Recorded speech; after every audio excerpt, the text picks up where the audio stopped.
Hi, I'm Kent. Recently I've been making some additions to my slip to try and make speckled clay. In this video I wanted to see what would happen if I added those additions directly to my glaze instead. In some recent videos you'll see me using ilmenite and rutile and adding it directly into my slip. Here are some example test tiles that I made that have 1% by dry weight of both of these. So this is the ilmenite and this is rutile. So it creates these little specks. I've also tried higher percentages of this. But I was curious what would happen if I put this directly into glaze. This is the base glaze I got from my local pottery shop. It will fire clear at cone 5-6, which is where I fire. I don't know exactly what's in this. It's a little bit of a mystery. So it's possible that I'll mess up my glaze chemistries, but I'm hoping not. My guess is that by adding these granular ingredients into the base glaze, I will get a speckled effect in the clear body itself. So we're going to do that. I'm going to take my base glaze, mix in different percentages of these ingredients, and then put it on my test tiles. We'll then fire it and see what it looks like. Okay, I think I've got everything prepared. So I've got my base glaze I just mixed up, and I used my immersion blender to do a good job mixing it all up. I don't have a whole lot left, but hopefully that will be enough for this test. I think this is 52% glaze. So I'm going to use that when doing my calculations.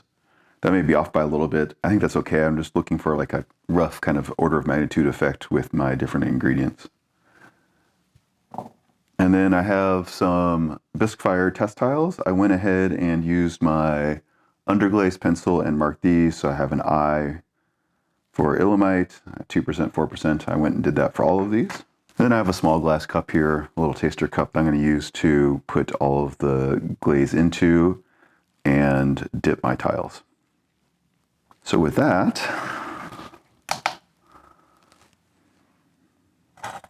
see how much glaze we want to put in here.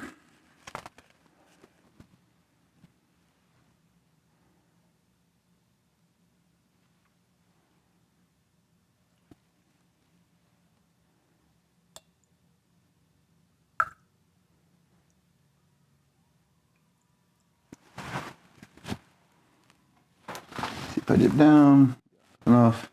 All right, let's see if we can get 125 on the nose. Nope, a little over. All right, so we'll call that 125.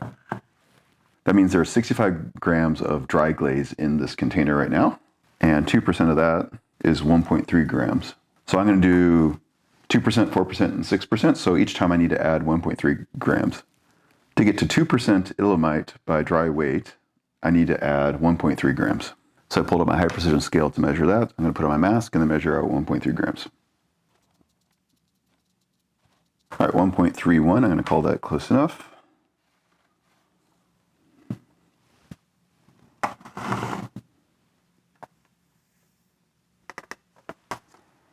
All right, we'll mix this up.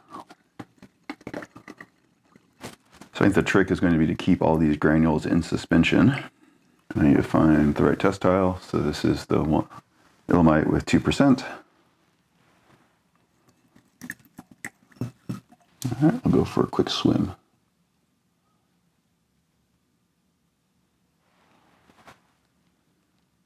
All right, there we go. There's the first one. All right, so I measured this again. We use 6 grams of glaze. So I'm going to call that in the noise. I'm not going to worry about that. I'm just going to add another 2%. To get up to 4%, that's another 1.3 grams. All right, 1.33, close enough. So these percentages are going to be off slightly as I'm using the glaze, and I have some measurement errors here, but I think that's okay. Again, I'm looking for kind of rough order of magnitude effects. All right, my 4% test tile.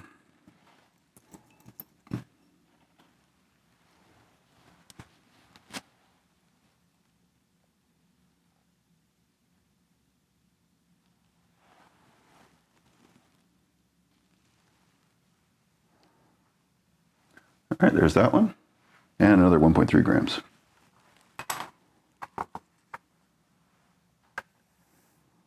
So this will be 6% ilmenite in addition to the base glaze. Not sure you can see this, but there are definitely a lot of granules floating around in here. Last test tile.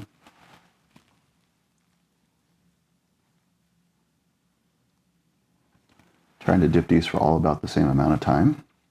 I'm giving a healthy margin at the bottom.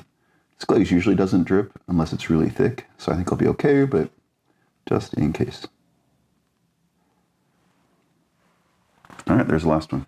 Okay, now we will reset and do the same thing with the rutile. We'll do 2, 4, and 6%. So I had more glaze than I needed before, so I'm going to do less this time. Let's do 85. So it means there's 44.2 grams of dry glaze in here. So I need 0.884 grams to get 2%. The 2% one. All right, that's closer to the right amount of glaze. All right, 0.88, so this will get us up to 4%.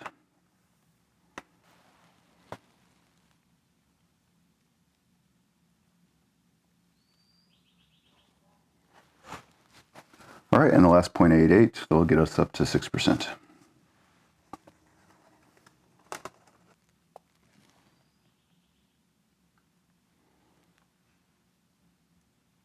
And I think for fun, we'll just do one bonus one, which will be a mix of these two, since I have these glazes.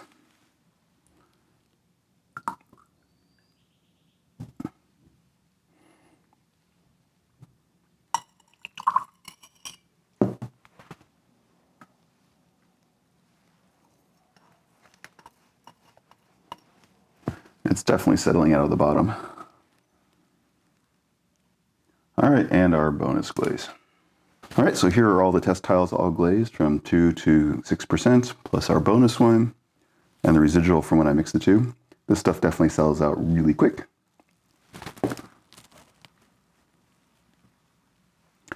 So I'm gonna let these dry. I'll clean up a little bit of the drips that are here on the top, and then we will fire them.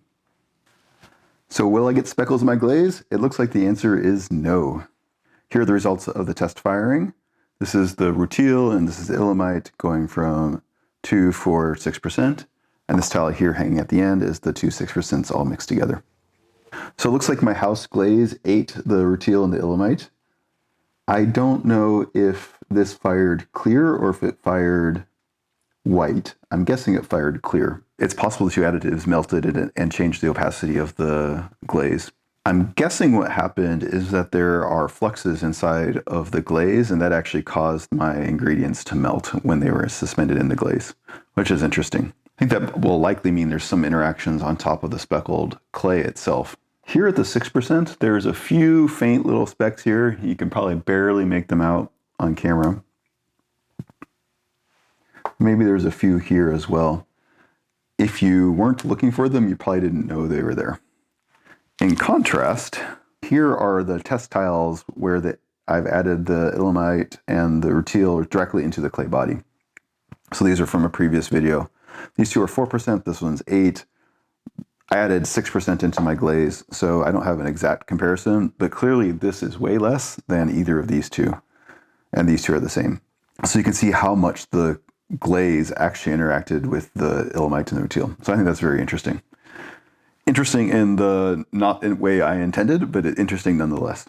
So in a search for speckles inside a glaze, I have one more trick up my sleeve that I want to try in the future, but I thought this was an interesting test to see if it would work. Apparently the answer is no, but that's okay.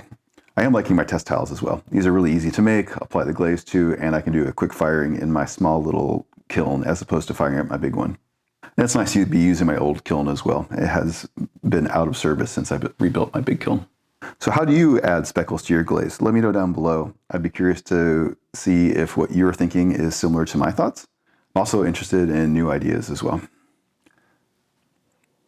If you have any other questions or comments, let me know. Thanks.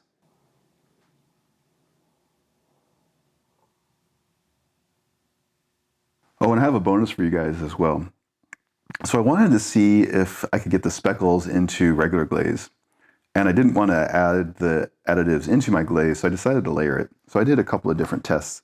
I didn't film these, so I wasn't sure if they were going to work out or not, but this is what they look like.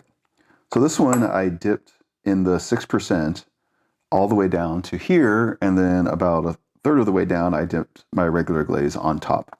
So you can see here the bottom's just got the clear glaze, and then there's the blue glaze on top here. And similar, this one's got the clear on the bottom and the purple on top. This one ran more, so it came down over the top. There's this modeling effect inside of the glaze here.